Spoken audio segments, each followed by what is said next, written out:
Secret number 1. Magic Kick on a surface level is just a counter move. However, what the game doesn't tell you is that as long as the counter works, you will travel to your opponent despite the amount of distance that are in between y'all. And that's just one of the 35 secrets in Jujutsu Shenanigans. Secret number 2. Did you know that Jujutsu Shenanigans technically have domain clashes? What? Well, what the game doesn't tell you is that instead of it being your typical tug of war or beam struggle, it's whoever actually popped their domain first, and that actually wins that domain clash. And you can tell who wins that domain clash if your character cutscene is above your opponent when triggering your domain. Secret number 3. Gojo's teleportation can be used as offense and defense. Let me explain. In Jujutsu Shenanigans, you will either be in one of two scenarios. Scenario 1 is you fighting for your life against someone who's constantly pursuing you, and scenario 2 is you chasing someone but your opponent is good at running away. So you may be asking yourself, how does Gojo's teleportation go into play in this? I'm glad you asked. In terms of defensive situations, you can use Gojo's teleportation to get out of harm's way by using other people to technically fast travel. Whether you're trying to dodge a fuga, a domain, or whatever move that this game has to offer. Now, in terms of offense, if you're trying to finish someone off, but they're running away from you, you can literally teleport right next to them. Just keep in mind, you do need meter to do this, so you can't simply spam the teleportation move unlimited amount of times. Secret number 4. Did you know with Yuji's moveset, you can actually bait people? And guess what? There's more than one way to do it. Like any other moveset in this game, you are presented with 4 special moves, but some movesets have hidden components to them or other variations. With Yuji's moveset, which is called Vessel, you have access to 4 special moves, but you also have the ability to do a faint variation of that move by pressing R on your keyboard. This includes all the moves in Yuji's kit, but the air variation of it as well. Secret number 5. If you haven't been living under a rock, then you should know that in Yuji's moveset, he has the ability to do Black Flash. But this goes out to all my newbies out there, or for the people who don't know how to actually trigger it consistently. In order to do Black Flash, you must wait until you see your character's arm is in the back position by pressing 3 on your keyboard again once you triggered the first time. Now keep in mind, if you're in a laggy server or your connection is some hot buns, then the timing of triggering the Black Flash may alter. Secret number 6. This is piggybacking off secret number 5. With the overwhelming power of Black Flash and the game having environmental damage, you can literally jump scare someone and Black Flash your opponent through the wall. Secret number 7. Once you awaken with Yuji's moveset, you not only have access to Sukuna's moveset, but the range of your M1s will also increase as well, which makes it twice as easy to do combo extensions instead of having to be directly in front of your opponent. Secret number 8. When popping a hollow purple nuke, it does a significant amount of damage to your opponent, but also your HP as well, depending how close you are to your nuke. So in order to limit the amount of HP being taken from the nuke, you must trigger your hollow purple nuke from a farther distance, so you can have more time to run away from it, and you'll be able to walk away with more HP after triggering it. Secret number 9. If you see Gojo popping his hollow purple and there's not that much distance between y'all, just stand next to it and you will have a higher chance from not getting hit, and you can immediately go on the offense or even stop him from fully releasing a special move. Secret number 10. If you by any chance suck at Jujutsu Shenanigans and it takes forever to build your meter in public lobbies, you can actually build your meter by finding a dummy to farm it completely to get you back into the fight by technically having your awakening off rip before you encounter an actual player. Secret number 11. If you by any chance see a Gojo player about to pop his domain on you, you can actually move around his domain if you trigger an emote called murder before you get completely trapped in it.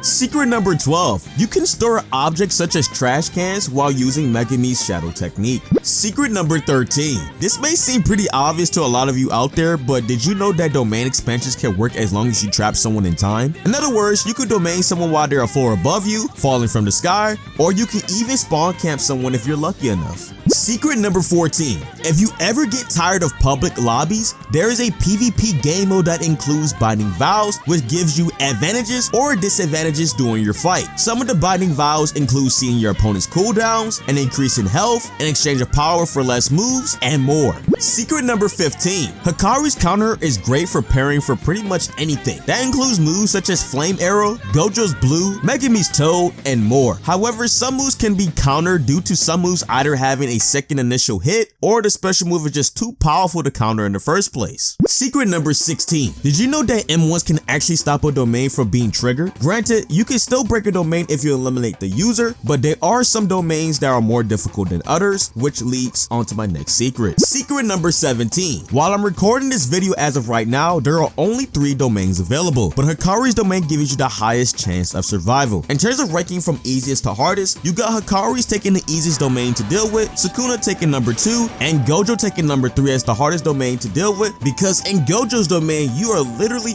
defenseless and you cannot move at all. Secret number 18. Gojo's moveset is the only moveset that can actually one-shot a domain with one hit, which is Hollow Purple. Granted, Hollow Purple Nuke can one-shot a domain as well, but it takes 2 moves to trigger it, which I really necessarily wouldn't count. Secret number 19. Yuji's not the only character that can Black Flash in this game. Gojo can trigger a Black Flash while in his awakening by pressing reversal red max, then pressing R on your keyboard afterwards to release the Black Flash. Secret number 20. If you by any chance suck at tracking your opponent on keyboard and mouse, then you have the option to play this game on a controller, which grants you the option to have a lock-on mechanic. However, the downside of using a controller is that it limits your field of vision because of the lock-on feature. That being said, finding a keyboard and mouse player may put you at a disadvantage. Secret number 21. Did you know that Hikari's awakening dance move actually speeds up the cooldowns on his awakening moves? Make sure to abuse this mechanic in order to spam the moves as much as possible to get the full use of his awakening state. Secret number 22. When doing Gojo's air variant moves, it boosts your chance of actually pulling the move off since it makes it harder for your opponent to interrupt you compared to if you were to do it on the ground. Secret number 23. For those who hate Gojo mains with a burning passion, fear no more. If you use Megumi's moveset, all the moves in Megumi's kit is a huge counter to Gojo if you're dealing with him in the air or the ground. Secret number 24. Did you know you can use Megumi's Divine Dog twice? In order to do this, you must wait for the cooldown to go down completely, then you can summon the dog again after the dog uses 3 of his slashes. Secret number 25. Did you know dashing forward towards your opponent can be fatal 9 out of 10 times if you're fighting an experienced player? This is due to the fact that after the initial dash, you're technically left wide open, and when coming across an experienced player, they will punish you every time, which is a perfect segue into the next secret. Secret number 26. If you by any chance are in a situation that you're M1ing someone and they're blocking your hits, it's best to immediately counter as a last resort, because after the last initial hit, there is a window for your opponent to punish you, which can be the determining factor if you're winning or losing the match. That being said, with you countering as a last option, it gives you the opportunity to not get punished right away, depending if your opponent gonna match right away or not. Secret number 27. Did you know early access characters get an instant cooldown on their moves due to having an incomplete moveset? In other words, if the character that you're playing lacking an awakening moveset, they will get a refresh on their base moveset. Secret number 28. This is for my upcoming content creators out there who would like to avoid copyright, or for the people who don't want to listen to that majestic OST every time they get blasted by a Hollow Purple nuke. If you go into the game settings, you'll be able to mute the music altogether. You can thank me later. Secret number 29. If you look hard enough, you will find a major Jujutsu Kaisen manga spoiler on one of the billboards, so make sure to be careful. Secret number 30. You can stay as Mahoraga forever as long as you hit someone, or a dummy. Now keep in mind though, you do have your own separate health bar. The meter itself is its own separate thing. That's in order for you to stay as Mahoraga as a playable character. Secret number 31. You can still summon Mahoraga even if you're inside of a domain. Secret number 32. Did you know that Mahoraga could withstand 3 hollow purples if it were to hit him? Secret number 33. Mahoraga's will can adapt to certain characters depending what color it is. You can do this by pressing G on your keyboard and pressing R afterwards for the wheel to rotate. In terms of the colors though, green means Hikari, red means Sukuna, and blue means Gojo. Secret number 34. Unfortunately right now while I'm doing this recording, Mahoraga's will is just a cosmetic. It doesn't have an in-depth mechanic as of right now, but the developer did mention that at a later date that it will incorporate more into Mahoraga's moveset in order to be a full fleshed out character. And as for my very last secret, did you know you can actually subscribe to the channel by using your big toe? Try it and see how it goes.